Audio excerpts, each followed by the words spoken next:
제가 신학교 4학년 때 처음으로 교육전도사 사역을 이제 나가게 됐습니다.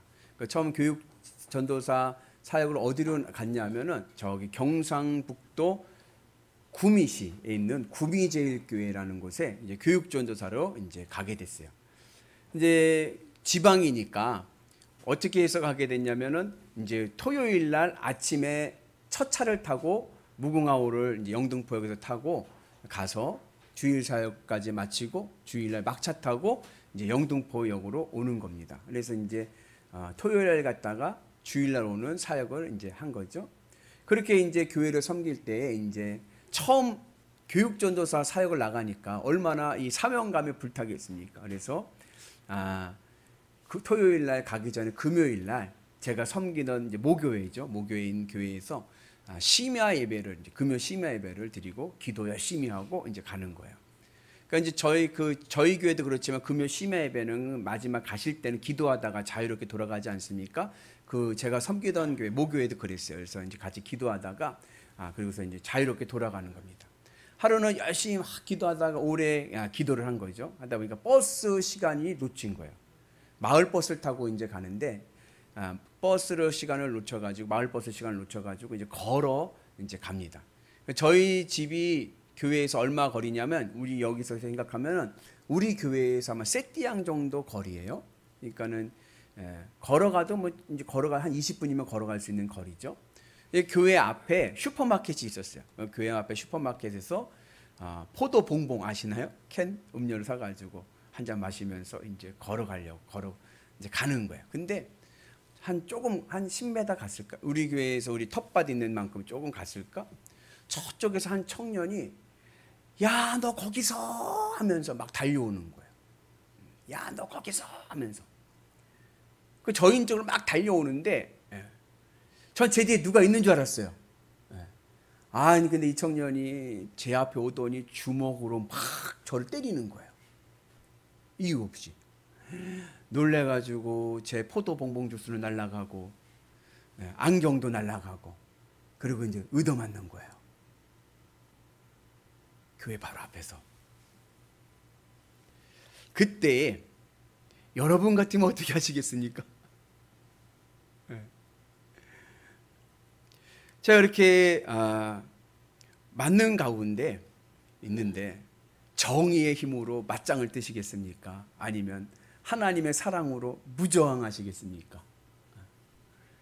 그때 제 마음에 아모스 선지자의 말씀처럼 오직 정의를 물같이 공의를 마르지 않는 강같이 흐르게 하라 이러거나 아니면 신명기의 말씀 헤렘 진멸해라 뭐 이런 말씀이 내 마음에 새겨졌다면 한판 붙었을 텐데 그게 아니라 제 마음에 딱 얻어맞는 순간에 떠오른 생각은 뭐냐면 예수님의 정신은 비폭력이다.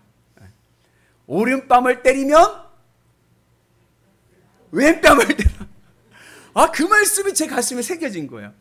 그래서 사람들이 말려줄 때까지 얻어맞았습니다. 근데 전 그 얻어맞는 순간에 나중에 깨달은 건 뭐냐면 예수님께서 하신 선한 사마리아 사람의 비유가 이거는 맞는 팩트다. 왜냐하면 그렇게 얻어맞는데 말려줄 때까지 얻어맞는 거 아닙니까? 술 먹은 청년이 때리는 거예요. 제가 섬기던 교회 굉장히 큰 교회예요. 금요 심야 예배만 500명이 넘는 성도들이 모여서 심야 예배합니다. 주일 예배만 3,000명이 넘는 교회예요. 근데 그렇게 나오는데 희한한 거는 뭐냐면요. 하긴 밤이긴 하지만 한 청년이 막 한 사람을 막 때리고 막 그랬는데도 말리는 사람이 하나도 없는 거예요. 교인들이요. 돌아가요. 피해가요. 무관심하고 그냥 지나가는 거예요. 누가 말려줬냐? 술 먹고 길을 지나가던 두 커플이 두 쌍쌍이 술 먹고 지나가다가 한 사람이 얻어맞고 있거든요. 그러니까는 그 두 남자가 말린 거예요. 그리고 경찰에 신고를 했습니다. 경찰이 왔어요. 경찰이 와서 이제 조사를 이제 하는데 그 말려졌던 그 두 커플의 그 남자들이 저한테 조언해 주기는 안경이 이렇게 박살났으니까 이건 살인미수다. 그리고 일방적으로 맞았으니까 병원에 입원하래요. 병원에 입원하고 경찰에 고소를 해가지고 저거 혼 좀 나야 된다. 그렇게 막 저한테 가르쳐 주는 거예요. 근데 제 마음에 뭐가 들었다고요? 오른뺨을 때리면 왼뺨을 대라. 그게 제 마음에 들어온 거예요. 그러니 그 마음이 들리지 않고 보니까 술 먹었고 또 술주정을 또 막 해대는 거예요. 막 욕하면서 뭐라고. 경찰이 저한테 묻더라고요. 이거 어떻게 처벌하실 거냐고, 원하냐고.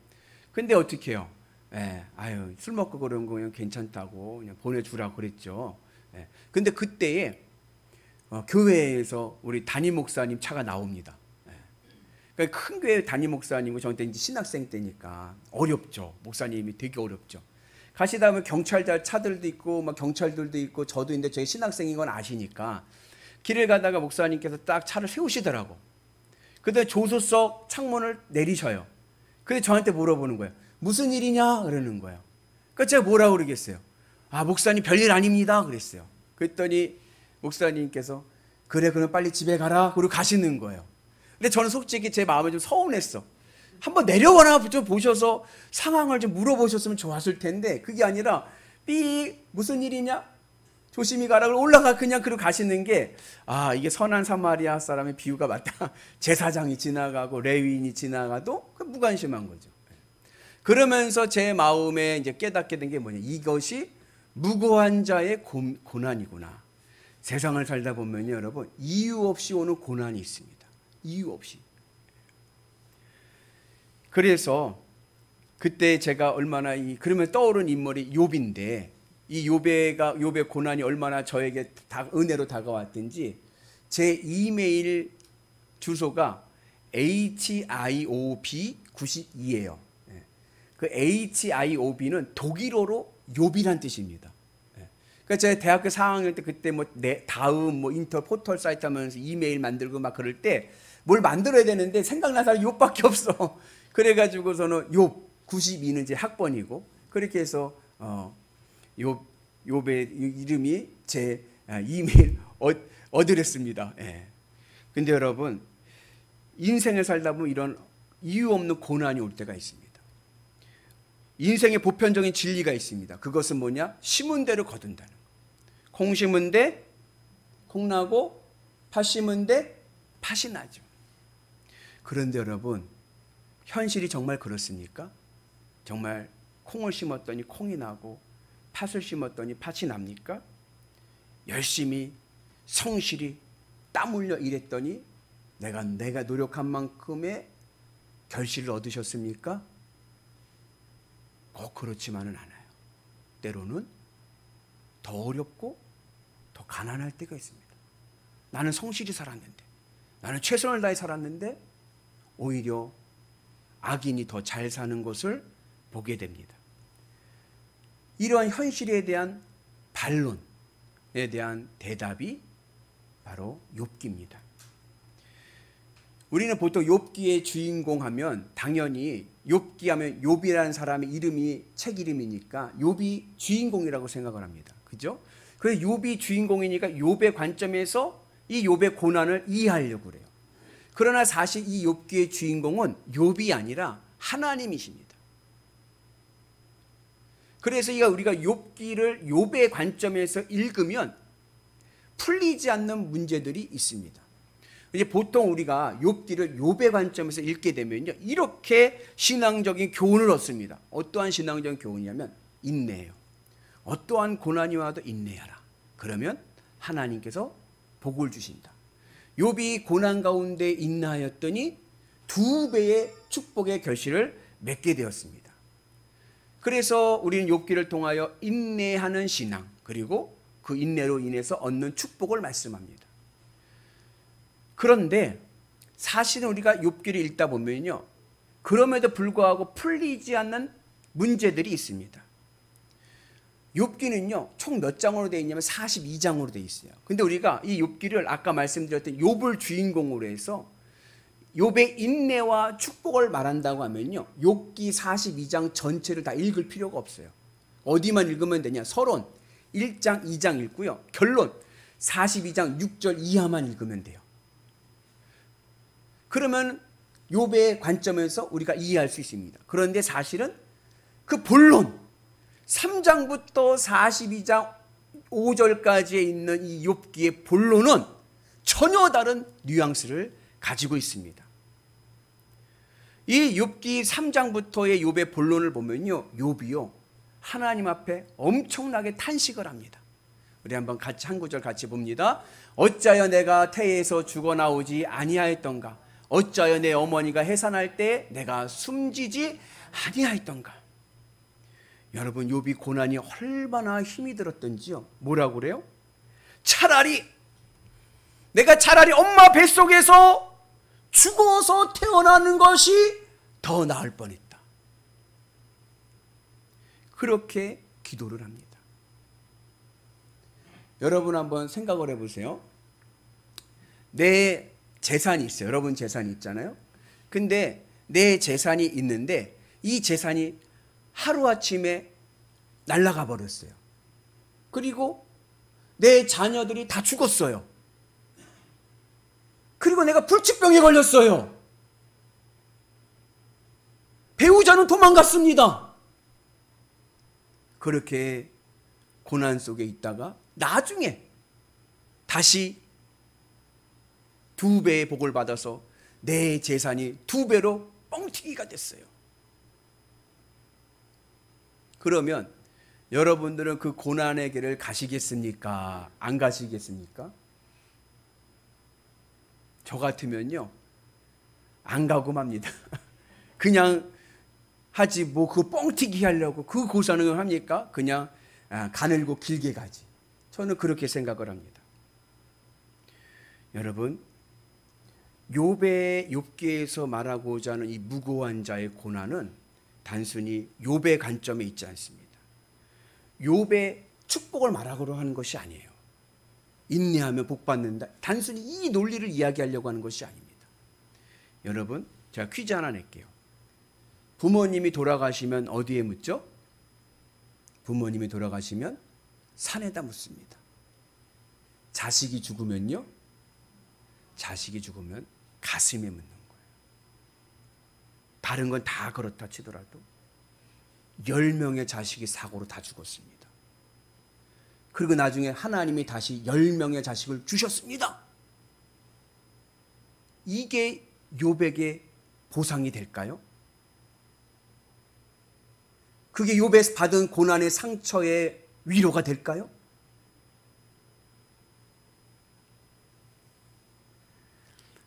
욥이 자식을 잃은 그 아픔은요, 억만금을 주어도 보상받을 수 없는 상처입니다. 그러기에 욥이 내가 태어난 날을, 나를 태어나게 했던 그 부모님의 그 사랑을 나눴던 그 날을 탄식하면서 저주합니다. 욥의 고난은요, 견디기 힘든, 정말 힘든 고난입니다.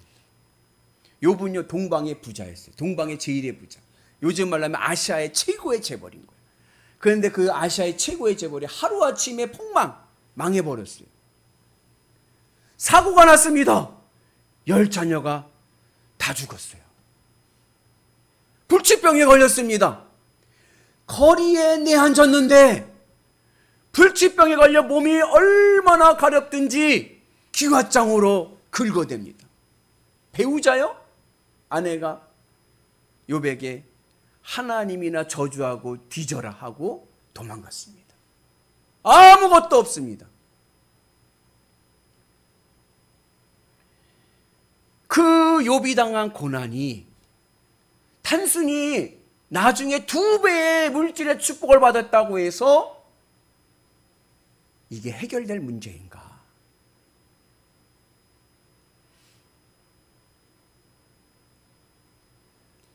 욥이 받은 고난은요, 그 무엇으로도 보상받을 수 없는 고난. 그 누가 위로할 수 있겠습니까?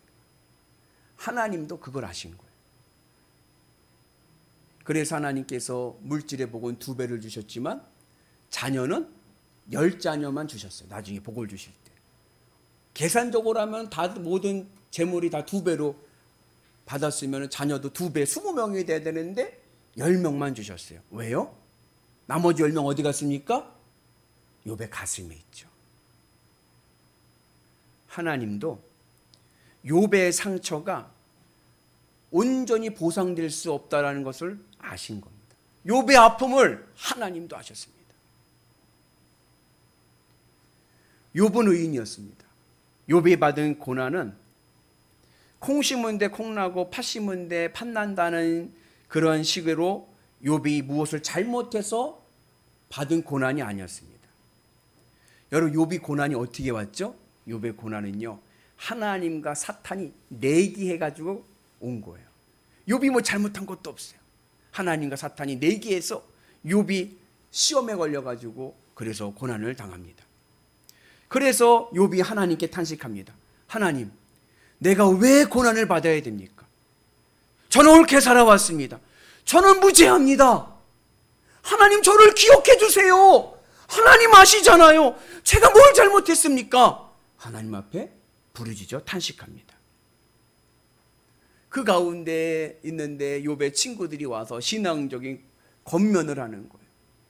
여러분들 누가 고난당하고 어려움 속에 있는데 여러분 신방 가셔서 뭐라고 권면하시겠습니까? 욥의 친구들이 권면합니다. 뭐라고 권면하느냐? 회개해야 돼.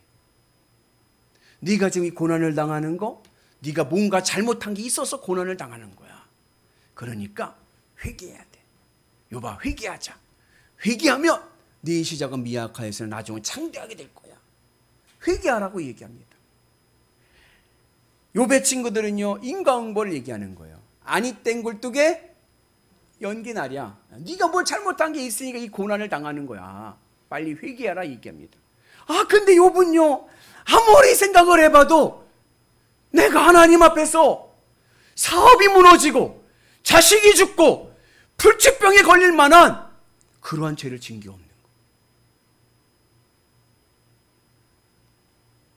그래서 욥은 하나님 앞에, 하나님, 내가 왜 이런 고난을 당해야 됩니까? 하나님, 내가 뭘 잘못했습니까? 하나님 앞에 자신의 무지함을 주장합니다. 우리나라 여류 작가의 이야기입니다. 한 말씀만 하옵소서라고 쓴 박완서 시인의 이야기예요. 그녀에게는 아들이 하나 있었습니다. 자녀가 아들 하나밖에 없는 거예요. 그 아들이 공부를 잘해서 의대를 졸업하고 레지던트 과정을 밟고 있었습니다. 그런데요, 그 아들이요, 교통사고로 죽습니다. 엄마의 큰 충격이죠. 그렇게 착하고 그렇게 모범생이고 그렇게 좋은 우리 아들이 한순간에 사고로 잃게 된 거예요. 그러면서 이 여인은 우울증에 빠지게 됩니다. 왜 착하고 착한 내 아들이 인생의 꽃 한번 펴보지 못하고 왜 죽어야 했지? 그러한 질문을 던지게 됩니다. 왜 내 아들이 죽어야만 했을까? 그 착한 아들이 뭘 잘못했다고 인생도 펼쳐보지 못하고 죽어야 했지? 인간인지라 배가 고프면 밥을 먹어야 돼. 배가 고파가지고 냉장고에서 음식을 꺼내서 밥을 허벅지고 먹습니다. 먹고 배가 부르면 또 누구 생각나요? 아들 생각나요. 죽은 아들. 내 아들은 죽었는데 하면서 목구멍에 손을 집어넣어서 먹었던 걸 다 토해내는 거예요. 그러면서 왜 내 아들이 죽어야만 했을까? 정신과 치료를 받아도 해결이 되지 않는 그 우울증이 심해집니다. 하루는 이 어머니가 수도원에서 수녀를 만나서 자기 아들 이야기를 하는 거예요. 그러면서 수녀에게 이야기합니다. 수녀님, 왜 내 아들이 죽어야만 했습니까? 그때 그 이야기를 들은 수녀가 이 시인에게 이야기합니다. 자매님, 왜 자매님의 아들이라고 해서 그러한 사고를 당하지 말아야 된다라고 생각하십니까? 관점을 바꿔버린 거예요. 이 작가는 why? 왜죠? 라고 물어봤을 때 이 수녀는 why not? 왜 당신의 아들이라고 해서 그 사고가 비껴가야 된다라고 생각하십니까? 이렇게 반문을 하는 거예요. 그 순간에 이 어머니는 깨닫게 됐습니다. 뭘 깨달았느냐? 아, 내가 나만 생각했구나. 내 입장만 생각했구나. 그것을 깨닫게 됩니다. 우리는 나에게 어려운 고난이 올 때 왜라는 질문을 던집니다. 내가 왜 이런 고난을 당해야 됩니까? 그런데 그렇게 왜라는 질문을 던지는 것은 자기중심적인 거예요. 자기밖에 모르는 거예요. 그래서 사람들의 보편적인 마음이 뭐냐? 나에게 좋은 것은 선한 것이고 나에게 안 좋은 것은 악한 것이고 나에게 잘해주는 사람은 좋은 사람이고 나에게 뭐라고 하는 사람은 안 좋은 사람이고 기준이 어디 있느냐? 기준이 나예요, 나. 그래서 나에게 닥친 어려움은 무조건 악하다라고 생각하는 거예요. 모든 생각의 중심이 납니다. 신앙생활도 나 중심의 신앙생활을 합니다. 이거 재미난 건데요. 교회가 막 싸우잖아요. 그러면요, 희한한 거는 교인들이잖아요. 교회 안에서 싸움이 나갖고 패가 갈려갖고 막 싸우면요, 교인들 간에 뭐라고 하는지 알아요? 사탄아 물러가라! 그래요. 네. 교인들 간에 서로 사탄이래. 네. 자기 마음만 하지만 아니면 다 사탄이야. 네. 오늘 이 욥기가 말씀하고 있는 것은요, 고난의 문제가 아니고 우리의 신앙의 자세를 얘기하는 거예요. 우리의 신앙의 자세가 바뀌어야 됩니다. 어떻게 해요? 나 중심적인 신앙회가 아니라 이제는 하나님 중심적인 신앙으로 바뀌어야 돼요. 아까 욥기의 주인공이 누구라 그랬죠? 욥기의 주인공이 누구라고요? 하나님. 자, 내 인생의 주인공은 누굽니까? 내 인생의 주인공은 내가 아니에요. 하나님이에요. 그러기에 하나님 중심적으로 봐야 됩니다. 그래서 나에게 어려움이 오고 나에게 고난이 와도 그것이 하나님의 뜻이면 그건 선한 것입니다. 하나님의 뜻은 선하고 하나님이 이끄시는 그 길이 옳은 길인 줄로 믿습니다. 우리 하나님 전능하신 하나님께 이 세상을 창조하실 때요, 여러분 빛만 창조하신 게 아니라 빛과 어둠을 창조하셨어요. 그래서 내 인생에 다가오는 어둠, 내 인생의 고난조차도요, 그 안에 하나님의 섭리가 있음을 믿고 하나님의 뜻을 믿고 어떻게 가요? 믿음의 길을 가야 되는 거예요. 여러분, 세상에서 가장 힘든 게 뭔지 아세요? 세상에서 가장 힘든 것은 뭐냐? 나는 힘들어 죽어가는데, 나는 병들어서 어려움을 당하고 있는데, 나는 망했는데 여전히 이 세상은요, 눈 하나 깜짝하지 않고요, 잘만 돌아가는 거예요. 나는 지금 아픈데, 나는 직장을 잃어버렸는데, 내 자식이 죽었는데, 세상은요, 아랑곳하지 않고요, 모든 것이 그대로 흘러갑니다. 해는 뜨고 해는 지고 자기가 가는 길이 그대로 가는 거예요. 그래서 오늘 욥이 하나님 앞에 질문합니다. 왜죠? 내가 뭘 잘못했는데요? 왜 내가 이 고난을 당해야 됩니까? 라고 탄식합니다. 그리고 친구들의 말, 누구의 신앙적인 겉면도요 들리지 않습니다. 그때 하나님께서 욥에게 말씀하십니다. 욥아, 네가 옳다고 해서 나를 악하다고 이야기하는 거냐? 여러분, 내가 아무리 옳아도요, 하나님 앞에서는요, 세 발에 핀 거예요. 아무것도 아닙니다. 아무리 내가 옳다고 해도요, 하나님이 아니다 하면 아닌 거예요. 내가 아무리 옳아도 하나님 내가 옳고 하나님이 틀렸어요 라고 말할 수가 없는 거예요. 왜요? 하나님과 나는 질적으로 다르기 때문에 그런 거예요. 오늘 욥은요 하나님 앞에 자기의 당한 고난의 의로움을 얘기합니다. 하나님, 내가 뭘 잘못했는데요? 저는 잘못한 것이 없습니다. 자기의 의를 이야기하지만 인간의 의로움은요 하나님 앞에서는요 별 볼 일 없는 거예요. 창조에는요 질서가 있습니다. 예컨대 여러분, 돼지갈비가 먹고 싶어요. 돼지갈비를 먹으려면 어떻게 해야 돼요? 어떻게 해야 돼요? 돼지를 잡아야죠. 돼지 우리에 가가지고 돼지를 잡으려고 딱 그랬더니 돼지가 얘기합니다. 꿀꿀꿀꿀꿀꿀. 내가 뭘 잘못했는데 왜 나 잡아먹으려고 하는데, 왜 잡아먹으려고 하는데, 꿀꿀꿀꿀꿀 거려요. 그럼 여러분들 뭐라고 하겠어요? 돼지한테? 어이구 미안하다 안 잡아먹을게 그러시겠어요? 이놈아 내 맘이다 하고 잡아드시겠어요? 응? 하나님이 이 세상을 만들 때 질서를 만드시고 하나님이 다스림을 주시고 권위를 주시고 그리고 허락하셨어요. 고기 먹어라. 아무리 돼지가 자기의 의로움을 얘기하고 억울함을 얘기해도요 사람 앞에서는 아무것도 아닌 거예요. 그래봐야 넌 돼지야. 마찬가지. 내가 아무리 하나님 앞에 내가 옳다, 내가 의롭다 얘기해도요 하나님 보시기에 넌 그냥 인간일 뿐이야. 너 아무것도 아니다. 너 인생 내가 한번 훅 불면 날아가는 먼지야. 근데 네가 날 보고 불의하다고 하고 네가 지금 날 틀렸다고 얘기하니? 그건 아니지.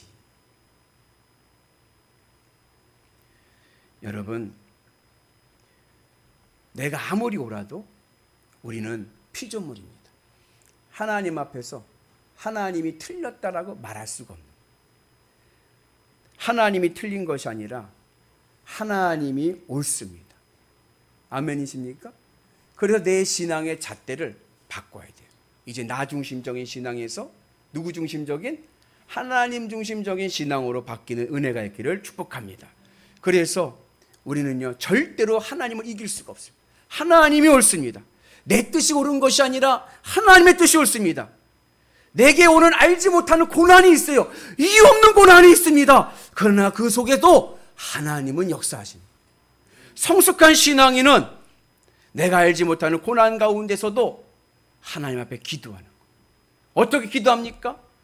왜가 아니라 하나님, 내가 어떻게 해야 될까요? 하나님, 이 고난 가운데 내가 어떻게 이겨나갈 수 있을까요? 하나님, 저를 도와주세요. 저에게 지혜를 주세요. 저에게 능력을 주세요. 하면서 하나님을 의지하는 은혜가 있기를 주님의 이름으로 축복합니다. 그래서 욥이요, 그 하나님의 창조, 하나님께서 욥에게 말씀하시는 거예요. 네가 이 우주의 비밀을 아느냐? 내가 이 태양을 짓고 이 우주의 천지를 창조할 때 네가 그 자리에 있었느냐? 네가 해가 뜨고 해가 지는 원리를 아느냐? 말씀하실 때 욥이 깨달은 게 있어요. 그게 뭐예요? 아, 나는 아무것도 아니구나. 나는 먼지와 같은 존재구나. 그러면서 욥이 하나님 앞에 고백을 합니다. 우리 같이 말씀 읽습니다. 내가 주께 대하여 귀로만 듣기만 하였사오나 이제는 눈으로 주를 배웠나이다. 그전에 머리로만 한 거예요. 내가 머리로만 알았는데 이제 내가 눈으로 봅니다. 내가 주님을 체험했습니다. 하나님을 만나고 보니 뭘 깨달았어요? 난 아무것도 아닌 거예요. 내 인생의 주인공은 하나님이신 거예요. 하나님의 뜻이 옳습니다. 여러분, 내가 아무리 옳고 의롭다 해도요, 우리가 여기서 영원히 사는 것 아닙니다. 하나님의 섭리가 있고 하나님의 질서가 있습니다. 그래서 오늘 이 욥기는 우리에게 말씀하는 것은, 이 고난을 통해서 말씀하는 것은 단순히 인내만이 아니라 아예 패러다임을 바꿔라. 어떤 패러다임? 신앙의 패러다임을 바꿔라. 어떻게 해요? 나 중심적인 신앙에서 이제 누구 중심? 하나님 중심. 내가 옳은 것이 아닙니다. 하나님이 옳습니다. 내 생각이 옳은 것이 아닙니다. 하나님의 말씀이 옳습니다. 그 믿음을 가지고 믿음의 길을 가는 거예요. 그러면 하나님께서 우리를 지켜주시고 우리를 돌봐주시고 우리를 위로해 주시고 우리에게 축복을 주시는 은혜가 있는 줄로 믿습니다. 욥이 축복을 받은 이유는 인내했기 때문이 아닙니다. 신앙의 패러다임을 바꿨기 때문에 그런 거예요. 나 중심적인 신앙에서 하나님 중심적인 신앙으로 바꾸니 그에게 하늘의 축복이 임하게 된 줄로 믿습니다. 바라기는 오늘 우리의 모든 신앙이 하나님 중심적인 신앙되는 은혜가 있기를 축복합니다. 아멘. 그것을 사도 바울의 신앙에서 보면은 어떠한 신앙이냐면 같이 읽습니다. 내가 살아도 주를 위하여 살고 죽어도 주를 위하여 죽나니 그러므로 사나 죽으나 우리가 주의 것이로다. 오늘 욥의 신앙에 말씀하는 교훈은 바울의 신앙과 연결됩니다. 살아도 누구를 위하여? 주를 위하여. 죽어도 누구를 위하여? 주를 위하여. 아멘이시죠?